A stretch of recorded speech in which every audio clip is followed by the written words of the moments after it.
Life Unrehearsed, brought to you by Lianas Senior Transition Support, specialists in home care and senior residences. Matt Delvecchio here. Hey, I'd like to send out a special birthday wish to my son Anthony. He turned 24 years old yesterday. Happy birthday, Anthony. You know, I was very lucky and blessed as a parent. He was a great kid growing up and still is. I'll still call him my kid even though he's 24. And like most parents know, parenting can be tough. According to an advisory put out last month by U.S. Surgeon General Dr. Vivek Murthy, parents are feeling overwhelmed and burned out with the dizzying pace of our world, so much so that it's become a public health concern. You know, mothers and fathers now work many more hours, but also spend many more hours every week on primary child care, and this takes a toll on the quality time with their partner, sleep patterns, and parental leisure time. Well, the well-being of parents and caregivers is directly linked to the well-being of their children, and so prioritizing their needs is crucial. To tell us more, let's bring in Dr. Cindy Hovington. Dr. Hovington has a doctorate in neuroscience and is the founder and director of Curious Neuron. She focuses on helping parents prioritize their mental health and other practical strategies to support families. Dr. Hovington, welcome to Life Unrehearsed. Hi, Matt. It's so nice to speak with you again. Nice to speak with you. So glad you can come on this important issue. Just came out as an advisory, and it makes a lot of sense. So what specific factors do you think contribute to the overwhelming burnout that many parents are experiencing today? You know, it comes down to something that I've been speaking to parents a lot about the past few years and was mentioned in this article. We need to respect our time. And I think that, you know, as you were saying before, there are things that we can't control. We can't control the amount of hours we have to work or the childcare time that we have. But we forget that there's this circle of control in positive psychology where there are things we can control, things we can't control, but things that we can influence. And I think that if we actually step back a little bit and look at where we're spending our time, you know, a lot of parents I speak with, the weekends are filled with activities, with birthdays, with events and you know, outings. And then the end of the weekend comes and they're exhausted and then Monday begins, right? So if we can step back a little bit and respect our time, similarly to how we respect our money, we don't want to waste our time and spend it and put it in places where we are burning ourselves out and we're not setting boundaries. So if we can step back and look at that, we can say, you know what? We had a birthday party last weekend. Maybe this weekend we'll skip that one. Maybe we'll spend a little bit more downtime together. We need to kind of step back and do that a little bit more. Absolutely. You talk weekends, and I'm sure many parents are saying weekdays as well. Don't forget weekdays. It is nonstop, like you say, 7 days a week. But, you know, maybe are we perhaps a little bit at fault in the sense, does our culture of comparison play into this? Oh, yeah, for sure. You know, you talk about weekdays. I was talking to a friend of mine who said, you know, I only get one night a week where I can actually sit down with my kids and have dinner because the other 6 days, somebody has some sort of activity. And I said, do you need all of the activities? And she said, well, not really, but I thought they needed it.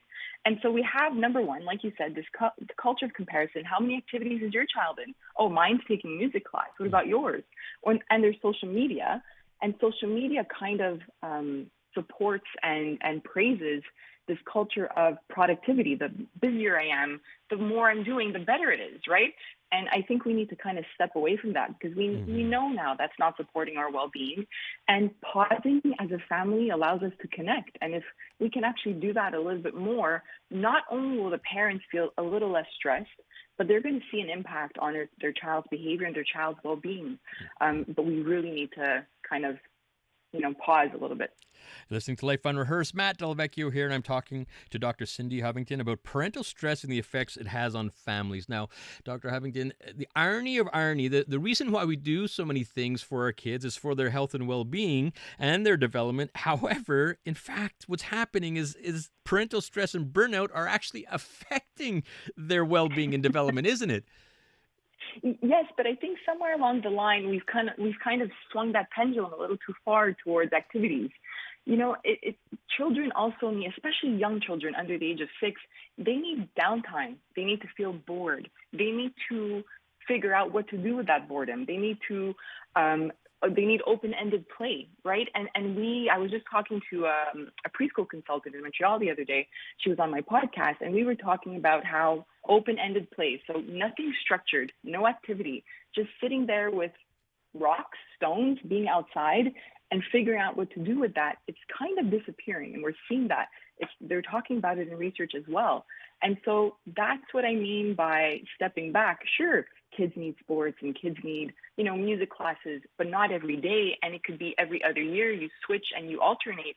We don't need to have an activity every single day. Kids need time to connect with us, and they need time to just be kids. Absolutely. And in the Surgeon General in the report had mentioned that we're almost at a point in our society where we need a cultural shift regarding how we view parenting, don't we? I think we do. And I think, even as parents, whenever I talk to them, they talk about wanting to disconnect because they're so stressed. So what's happening is, like you said before, this is having an impact on our children. And so we have to really, there was a researcher that spoke about time confetti. And time confetti is all the sprinkled time throughout our day where we're disconnecting and doing something that's actually wasting time and not productive. And not to say that we have to be productive every moment of our day, but if we look at the time that we're just, I had posted about this a while ago where I said, are we spending time with our kids or letting time pass with our kids? Because we're so tired that we can't even connect with them. So that cultural shift is sort of coming towards what can I do with my child and how do I kind of refill my own battery, not by being away or disconnecting or staying busy, but just being with my child. Talking with neuroscientist Dr. Cindy Hovington, based right here in Montreal. Quickly running out of time here. However, I want to talk about, you've created Curious Neuron. I just went this morning, actually, and see, I wonder how many followers you now have on your Instagram page. 160,000 followers and growing. You really have a connection with the public. So what inspired you to create Curious Neuron? After I finished my PhD, I had my first child, and I was looking for science-backed information, and there was really nothing at that time. This was 9 years ago now, but I just wanted to make sure that parents had access to science in a way that was digestible for them and understandable so that they can apply it into their own life. I don't want to tell parents how to parent. I just want to show them that understanding their child's development and supporting it doesn't mean that you don't support and nurture your own well-being. And emotional development really depends on the parent's well-being. And so I've built this community and yeah, it's growing and it's beautiful to watch. Well, a community and well-deserved. Some of these podcasts, I've seen them, listened to them, and they're amazing. You're providing a ton of great information. And if people want to find out about it, how do they reach it? They can go to curiousneuron.com. They can follow me on Instagram or Facebook. And I have a podcast called Curious Neuron, and I give talks in schools and in companies as well. And we just launched our membership, the Reflective Parent Club, if parents want weekly support from me. Wonderful. All right. Well, thank you very much, Dr. Hovington, for coming up on Life on Rehearse here on a Sunday. All right. Thank you, Matt. Thank you. That's Dr. Cindy Hovington, neuroscientist and the founder and director of Curious Neuron.